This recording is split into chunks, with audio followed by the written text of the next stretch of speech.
நல்லா இருக்கீங்களா? சோத்திரம் சோத்திரம். இன்னைக்கு என்னுடைய நண்பர் சதீஷ் அவங்க பாப்பா பையன் யுவன்ராஜ் ஷாக்கு வந்து இன்னைக்கு 8வது பிறந்தனால அவர் சார்பாகவும் நான் தண்ணி வாங்கிக்கோங்க. அப்புறம் என்னோட காலேஜில் படித்த ஸ்டூடெண்ட்டு அவர் பேர் புகழேந்தி, அவங்க தங்கச்சிக்கு இன்றைக்கி பிறந்தனால அவங்க சார்பாகவும் இன்றைக்கி 2 பேரும் சேர்ந்து வாங்கி கொடுத்துருக்காங்க. பரவாயில்ல, அவங்க 2 பேருக்கும் உங்கள் வாழ்த்து மட்டும் சொல்லுங்கள். 2 பேருக்குமே பிறந்தனால யுவன்ராஜ்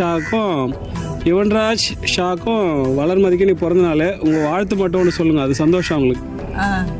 பிறந்தநாள் வாழ்த்துக்கள் சொல்லிடுங்க. ஆசீர்வாதத்தில் என் பிள்ளைங்க நல்லா இருக்கணும் எப்பா.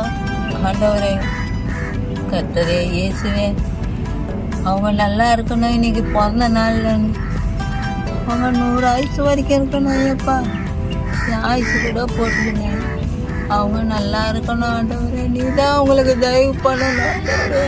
கட்டாயம் உங்களுடைய இதுவும் கர்த்தருடைய ஆசீர்வாதம் அவங்களுக்கு எப்பவுமே இருக்கும். அவங்க 2 பேருமே ஹிந்து தான், ஆனால் அவங்களுடைய ஆசீர்வாதம் அவங்களுக்கு எப்பவுமே இருக்கும். எல்லா மதமும் ஒரு மதமே, கடவுள் ஒருவரேன்றதை நீங்கள் இது பண்ணுறீங்க. நம்ம மதத்தால் வேறுபட்டிருந்தாலும் சக்தி ஒன்று தான். உங்கள் ஆசீர்வாதம் அவங்களுக்கு பரிபூர்ணமாக இருக்கணும் பாட்டி. தேங்க்யூ பாட்டி, நன்றி. நீங்கள் சாப்பிடுங்க, வெயிலாக இருக்க, உள்ளே உட்காருங்க.